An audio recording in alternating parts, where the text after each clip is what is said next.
Le bâtiment est concerné par la problématique amiante parce que son année de construction est 1973, début de construction, réception 76.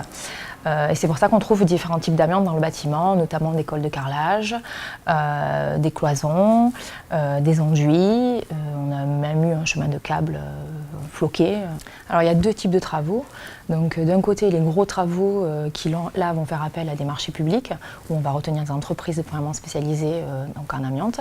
Et après, il y a les travaux d'aménagement, je dirais, les travaux d'entretien qui donc font appel à notre équipe technique pour refaire des plateaux, changer des lavabos, intervenir sur différents types d'installations du bâtiment où ça ne requiert pas l'intervention d'une entreprise spécialisée.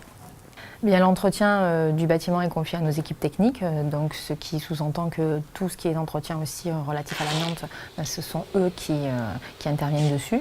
Donc on les a formés en sous-section 4. On a été formés nous aussi en sous-section 4 encadrement.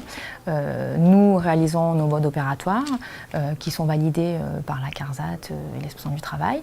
Et ensuite on met en pratique quelques exemples de modes opératoires. Il peut y avoir tout ce qui est percement, tout ce qui est retrait de vis, par exemple, pour tout ce qui touche les sanitaires. Les plans de travail sont posés sur des carrelages avec des cols de carrelage amiantés. On a aussi réalisé quelquefois des mesures d'empoussièrement pour voir si ce qu'on mettait en pratique était correct, s'il n'y avait pas de fibres d'amiante, ainsi de suite, qui se retrouvaient dans l'air. Donc on l'a fait notamment pour le rez-de-chaussée CAF quand on a refait les sanitaires, où là on a fait un point zéro, une première restitution, une seconde restitution, donc pour avoir vraiment pour boucler, on va dire, l'activité complète. Donc l'intérêt d'avoir formé nos équipes au risque amiante, c'est tout d'abord de la souplesse, puisqu'ils peuvent intervenir en dehors des horaires de bureau classiques, plutôt le matin, plus tard le soir, voire même le week-end. Ensuite, il y a un intérêt financier, puisqu'on ne va pas passer de marché ou chercher des entreprises pour travailler dans le bâtiment, parce qu'après tout, qui mieux que nous connaît notre bâtiment.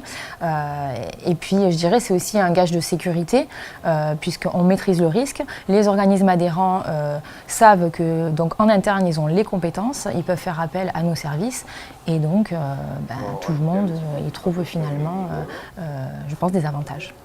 Donc une opération de maintenance avec la problématique amiante se déroule de la manière suivante. On part du dossier technique amiante, on va réaliser un repérage avant travaux amiante. On fait des repérages avant travaux parce que le dossier technique amiante que nous avons ne couvre pas l'intégralité du bâtiment et tous les matériaux. À la suite de quoi, on va regarder si on a un mode opératoire générique ou pas. Si nécessaire, donc on en fait un. Et ensuite, au niveau de l'intervention, pour être, peut-être pour s'assurer qu'on va avoir les bons outils, ainsi de suite, on va peut-être faire une opération à blanc pour que les techniciens s'approprient aussi l'intervention. Et puis ensuite, on fait l'opération tout simplement.